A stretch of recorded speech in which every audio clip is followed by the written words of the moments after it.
viewers, welcome to Health Fitness Yoga. Myself Dr. Deepthi, trichologist and cosmetologist.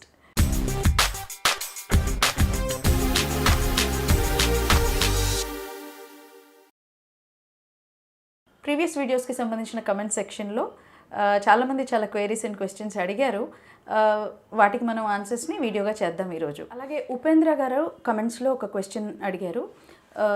తను sales and marketing ఫీల్డ్లో ఉన్నారంట.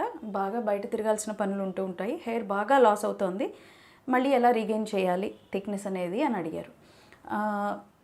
ఎంతవరకు పోయిందో ఒకటి చూడాలండి. అంటే మీ పర్సెప్షన్లో ఓ 10% పోయిందని మీరు అనుకుంటూ ఉంటారు.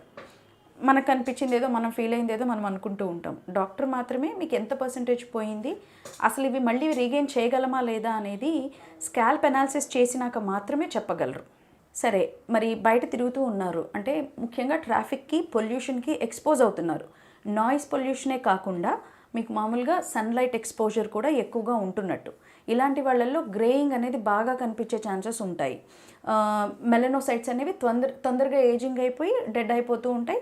సో గ్రేయింగ్ అవుతూ ఉంటుంది. నెక్స్ట్ వచ్చేసి మనం ట్రాఫిక్లో ఎక్కువగా డ్రైవింగ్లో ఉన్నాము అని అనుకుంటే కనుక, డ్రైవింగ్ చేసేటప్పుడు మనం ఫోకస్డ్గా ఉంటుంది, మన కాన్సన్ట్రేషన్ అంతా ఒకే వైపు ఉంటుంటుంది. మనం హ్యాపీగా కూర్చొని డ్రైవ్ చేస్తున్నాం అనుకోవడానికి లేదు కదా. మన చెవులు, మన కళ్ళు, మన మెదడు అన్నీ కోఆర్డినేటెడ్గా పనిచేస్తూ ఉండాలి. సో ఇది చాలా పెద్ద స్ట్రెస్ అని చెప్పుకోవచ్చును. డస్ట్కి, పొల్యూషన్కి కూడా కాపాడుకునేందుకు క్యాప్స్, హెల్మెట్స్ లాంటివి వాడుతూ ఉంటారు. క్యాప్స్, హెల్మెట్స్ వల్ల హెయిర్ లాస్ అవుతుందని నేను చెప్పను, కానీ చాలా ఎక్కువసేపు అలాంటివి ధరించడం వల్ల లోపల హీట్ జనరేట్ అయ్యే అవకాశం ఉంది. స్ట్రెస్ ఎక్కువగా బిల్డప్ అయిపోతూ ఉంటుంది. ఇలాంటి వాళ్ళు వర్కింగ్ అవర్స్ ఇన్ని అనేవి లిమిటెడ్గా పెట్టుకోవడం చాలా అవసరం. వన్స్ దే ఆర్ హోమ్, ఆ వర్క్ గురించి మళ్ళీ ఎక్కువగా పట్టించుకోకపోతే పొద్దున్నుంచి తీసుకున్న స్ట్రెస్ని బ్యాలెన్స్ చేసే ఛాన్సెస్ ఉంటాయి. సో మళ్ళీ మంచి నిద్రతో ఇదంతా కూడా బ్యాలెన్స్ చేయాల్సి ఉంటుంది. చాలామంది ఇంటికి వచ్చాక కూడా మళ్ళీ ఫోన్స్ లేదా లైట్స్ కింద కూర్చోవడం లాంటివి చేస్తూ ఉంటారు. సో ఆ మోతాదు తగ్గించుకోవాల్సిన అవసరం ఉంది. మనకి వర్క్ ప్రెషర్ ఎక్కువగా ఉన్నప్పుడు పర్సనల్ లైఫ్లో ప్రెషర్ తగ్గించుకునే విధంగా ప్లాన్ చేసుకోవాలి. ఇట్స్ ఆల్ ఇన్ ప్లానింగ్ అండి. మీరు ఏ రకంగా ప్లాన్ చేస్తారో అలానే ఉంటుంది, మన చేతుల్లో ఉంది. మనం ఎక్కువ టైం సిస్టమ్తో స్పెండ్ చేస్తామా? నైట్ షిఫ్ట్ చేసేవాళ్ళు ఉన్నారనుకోండి, డేలో వచ్చేసాక మిగతా మార్నింగ్ టైం బ్యాంక్ పనులు లాంటివి ఇలాంటివి చేసుకొని చాలా లేట్గా పడుకొని మళ్ళీ హడావుడిగా లేచి వెళ్ళిపోతూ ఉంటారు.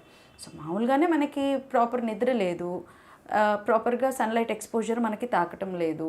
ఉన్న టైంనైనా బాగా యూటిలైజ్ చేసుకోవాలి.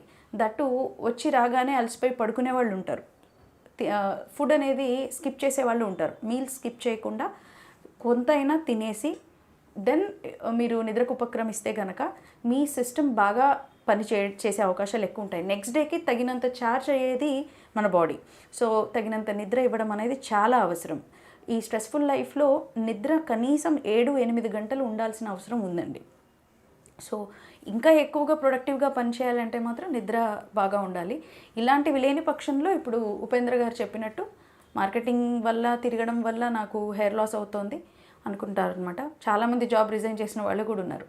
సో మనం స్ట్రెస్ని కవర్ చేసుకొని బ్యాలెన్స్ చేసుకునేంత వరకు ఎన్ని జాబులు మారినా కానీ హెయిర్ లాస్ అనేది కంట్రోల్ అవ్వదు.